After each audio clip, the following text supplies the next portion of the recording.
We were what you'd call urban explorers, a trio that loved the smell of abandonment. Myself, the narrator, Charles, and James. James was always the voice of reason, cautious, the type who always checked the backup batteries. Charles, however, he was a magnet, a disaster magnet. The wildest, most fearless member of the group, always finding the riskier, more forgotten places. The best stories, he used to say, happen where the maps end. His find this time was a recipe for catastrophe. An Instagram account had posted a stark, grainy photo, the mouth of an old, wooden-supported mine shaft, half buried in the sand, beneath the burning sun of the Mojave Desert. Below it, coordinates. Charles shoved his phone at us, that familiar, dangerous glint in his eyes. "Guys," he whispered, "we found our new cathedral." The air was like the inside of a furnace. We had left the asphalt road hours ago. Our jeeps churned through the sand, heading for a point in the middle of the desert that wasn't even on the maps. The coordinates led us to an area where there was nothing, only cracked earth and sparse scrub brush as far as the horizon. And there it was, the remnants of an old mining camp, a few rusty tin cans, a shattered water tank, and a black, gaping hole burrowing into the earth. The entrance was shored up with rotten timbers, so ancient they looked as if they were merely floating in the air. The mouth was a narrow, uninviting slit, but the darkness was persistent, refusing to reveal what lay inside. It was a wound in the planet, opening into the depths. We put on our masks to filter the air and dust. Each of us carried spare batteries and powerful headlamps. James, as always, reset the device, checking for radiation and gas levels one last time. "Charles," he said, "whatever happens down there, we're out in 1 hour. The air is too restrictive." Charles merely grinned and shone his flashlight beam into the hole. "This," he whispered, "is where the sun forgot." The shaft began as a slope, almost like a crude staircase. We slid down slowly, struggling to keep purchase on the loose ground. With every step, rocks tumbled, disappearing into the bottomless void below. The tunnel was like the stomach of a man-made beast. Damp, moldy, and the oppressive heat of the surface gradually gave way to a bone-chilling cold. The light diminished rapidly. The faint daylight from the entrance was cut off entirely after a few hundred feet. The darkness that engulfed us was no longer just the absence of light. It was a weight, a void that swallowed sound and warped time. Our flashlight beams illuminated veins of quartz in the damp walls and the old, moss-covered wooden supports. The silence was a tomb-like silence, but more intense, more menacing. As we went deeper, the tunnel steepened to near vertical. Now we had to cling to the old, slippery beams with our hands. After a few minutes, Charles stopped. His breathing was uneven. "Hold up," he said, his voice trembling. "It's dead here." James, to break the tension, picked up a piece of rock and tossed it down. The sound of the rock rolled down for a while, echoing, slowing, and then it stopped. Silence. Then we heard it. A sound from far, deep below, a slow drag. It was as if something large and heavy metal or a rotted log was being pulled across the wet ground. It was the sound of something scraping, moving with resistance. But what? Who could be down there? We froze. In that terrifying, absolute silence, I am certain all three of us stopped breathing. The cones of our flashlights didn't even waver. The dragging sound stopped. It was replaced by a deep, barely audible hissing sound that was approaching us. In that instant, James's headlamp, likely from a loose connection, suddenly flickered on and off. A single flash, followed by absolute darkness. In that instant, James's headlamp, likely from a loose connection, suddenly flickered on and off. A single flash, followed by absolute darkness. In that 1 second flash and the darkness that followed, we heard the sound. It was not the cry of an animal. It was not the voice of a human. It was a deep, guttural, echoing shriek, a sound of agony, of a pure, inhuman savagery. Demonic scream was the best way to describe it. The sound of a creature, of something held there for centuries. It had seen us and recognized us. I heard Charles's scream of pure panic. He had lost control. Up, up. Fear threw us into survival mode. All three of us started scrambling up that slippery, steep incline like maniacs. There was no technique left, just a frantic escape toward the light. I was at the very back, my foot caught on a rotten support plank. I felt a jolt of pain as I lost my balance, my left ankle twisted. In the horror of the moment, I felt my boot come loose, and the next second I had kicked it off into the darkness of the tunnel. Barefoot and bleeding, I was climbing over sharp rocks. The throbbing from my ankle was drowning out the rhythm of my heart. I could hear that hissing from the darkness behind me, closer, more desperate. It was following us. James and Charles waited at the tunnel's mouth to pull me out. With one last, painful surge, I stumbled into the sunlight. Even the dry, burning heat of the desert was a paradise. We quickly scrambled into the car. We didn't look back. We just floored it, the car swerving in the desert sand. In the rear-view mirror, the mine shaft's mouth looked dark and silent, as if nothing had happened. At the hospital, the doctors were puzzled. Deep abrasions, bruises, cuts, and a second-degree ankle sprain. All I could tell them was that I fell. This happened over a month ago. Charles has been silent ever since. James sold his gear and said he would never explore again. As for me, every night I hear that darkness, that drag, and that inhuman shriek. The lesson we learned from the Mojave depths was simple and etched into our bones. The darkness, the silence, and the unknown of abandoned places are not just empty spaces. Sometimes something lives in that void, and that thing waits in those old, forgotten places where man-made structures invite us to confront something we do not know. This is the most terrifying, most real story we have, and we will never, ever look down again.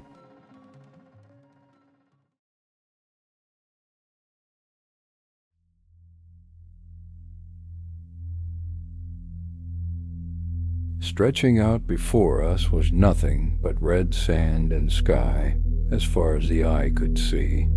This was the spot Chloe and I had chosen to shed the fatigue of the big city, the great void, a patch of desert so isolated that even maps marked it with hesitation, a place where absolute silence reigned supreme. We wanted a place where absolutely no one could find us, Chloe murmured, watching the sun dip below the horizon. I put my arm around her shoulder, breathing in the peaceful moment where the only sound was the crackle of the small campfire. We were alone in the desert, completely and utterly.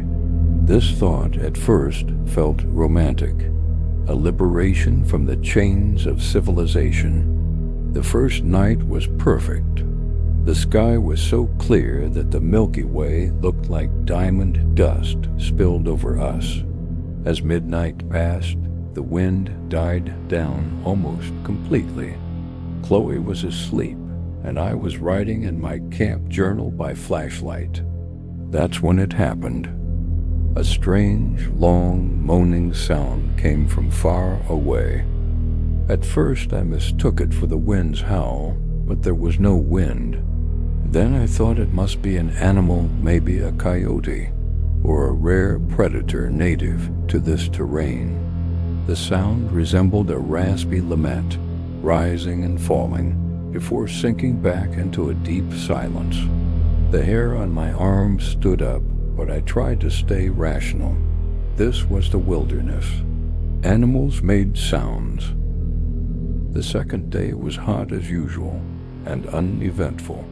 But as the sun set, Chloe began to fret. "Did you hear something last night?" she asked, crawling into the tent. "Like what?" "A weird sound. It was far away, but it sounded like someone was in agony." I lied. "No, I think you must have been dreaming because you were tired. It was just the wind." I didn't want to scare her, but I didn't believe my own lie. Chloe burrowed into her sleeping bag with her worries, but I couldn't sleep. It was around 2 a.m.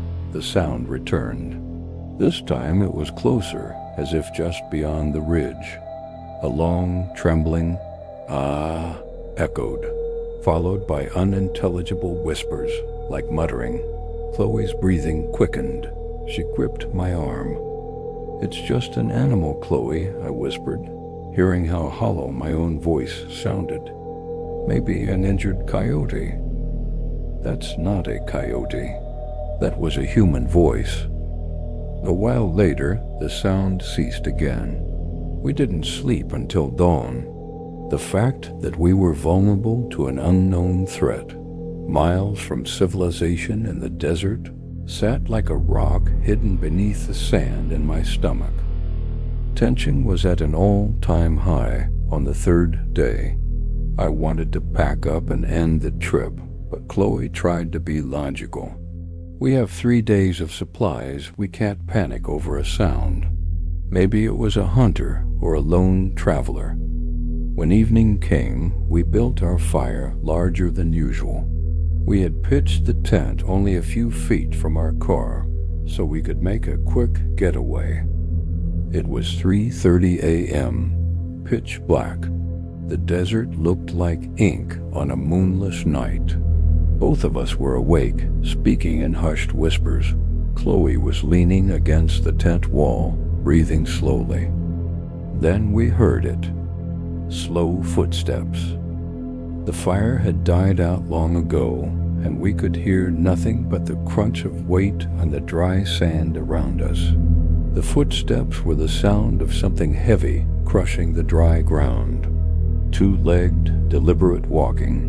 It was circling our tent. My heart hammered against my rib cage. I stopped breathing for a moment. Chloe, facing me, had her hand clapped over her mouth. Her eyes held pure terror. The footsteps stopped, right beside the tent wall. A click.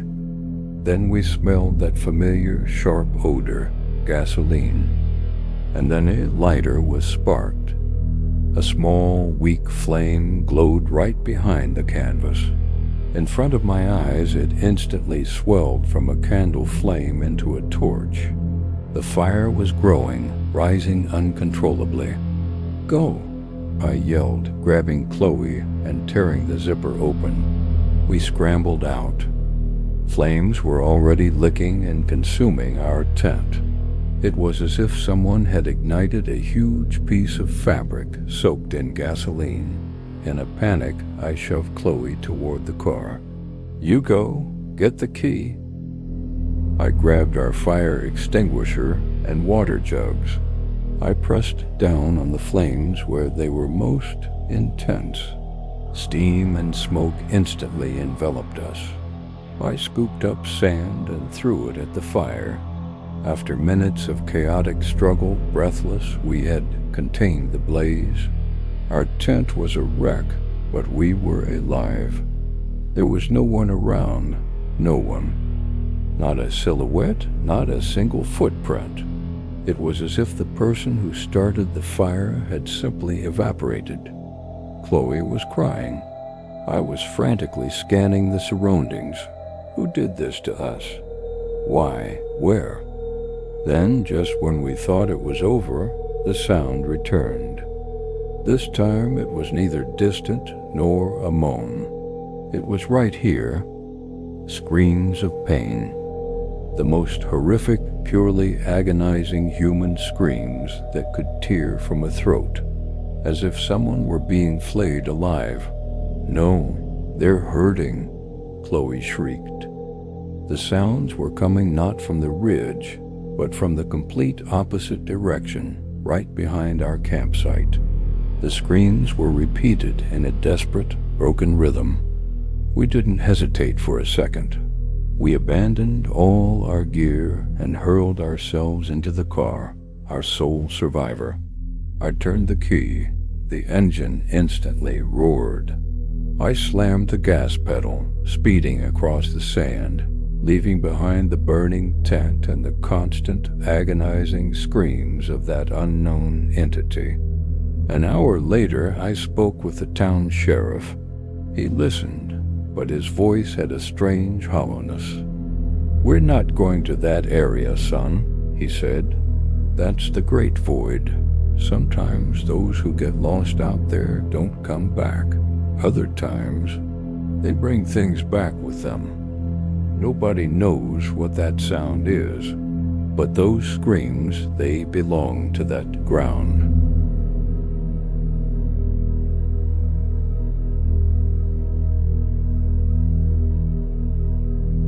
Everything I knew about my mother's past was like a few old road signs buried under sand in the middle of a forgotten desert.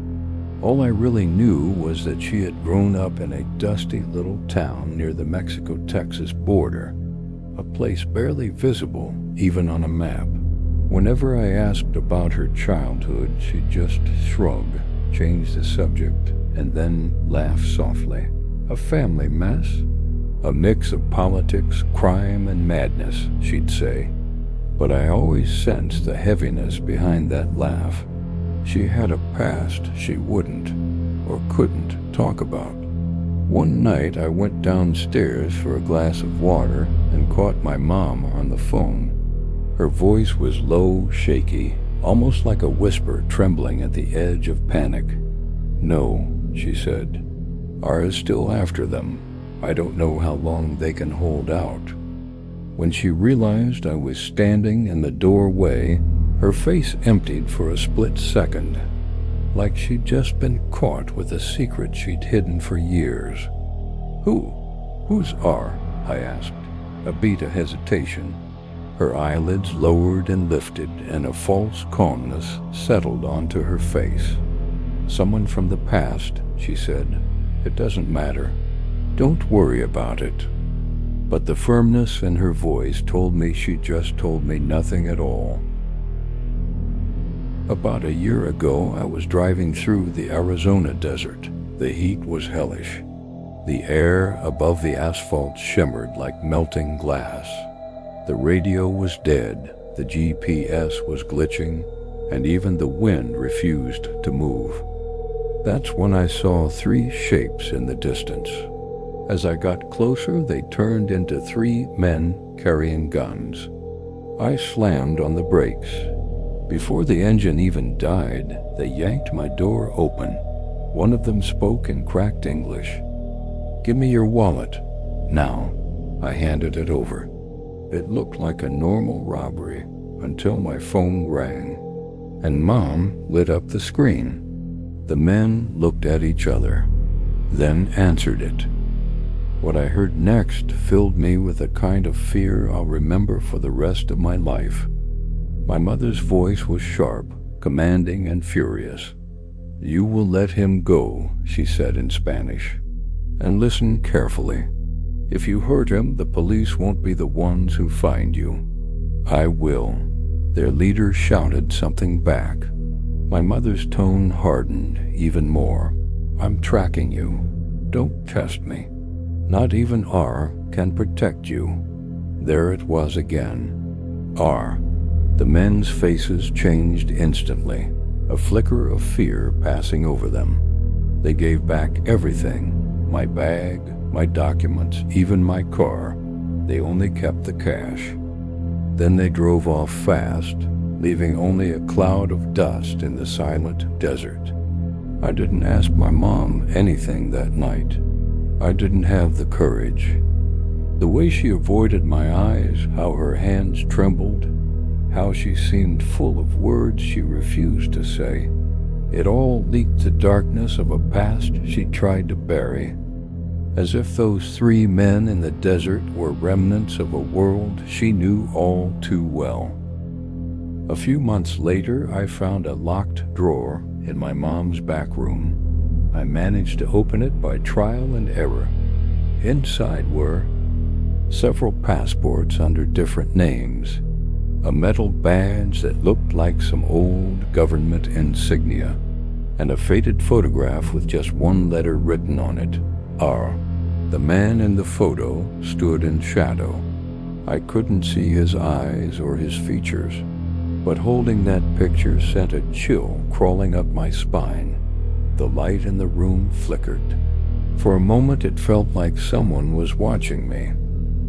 That night, when I went to the kitchen, my mother was waiting for me.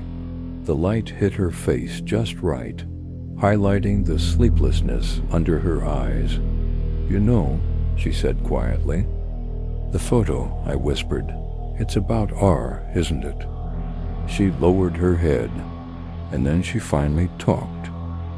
"R isn't a person," she said. "It's a family, a bloodline that controls the dark side of the border region, a name whispered, never spoken. I escaped them. When you were born, I left everything behind, but some ties don't break." "The men in the desert?" I asked. "They were R's enforcers. They wanted to use you to get to me." For the first time, her voice trembled. Behind her strength was real fear. "From now on, you won't dig into my past," she said. "You won't research R. If the wrong people hear that name, things will go very bad." "What about you?" I whispered. "What's your connection to that family?" She smiled. But the smile was more frightening than the night itself. "I'm the outcast of that bloodline, and an outcast is the one they despise the most." A few months after that conversation, the strange dreams started. Every dream was the same. The 3 men in the desert turned toward me and said in a muffled voice, "R is calling you." I'd wake up gasping for air. One night, after I jolted awake, I heard a faint sound in the hallway. My mother was talking, but she wasn't on the phone this time. There was a shadow standing in the doorway, tall, thin, unmoving. My mother's trembling voice echoed, "Leave him alone. He's not ready." The shadow shifted. Its footsteps made no sound. And for the first time ever, my mother sounded truly afraid. "Whatever happens, you cannot touch him." The next morning, my mom was gone. The door wasn't locked. Her belongings were still there, but she had vanished completely. On the table was a single note, "Don't come looking for me. R wants you for its own reason."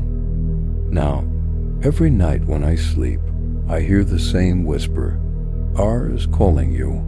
And this time, I'm not sure it's a dream.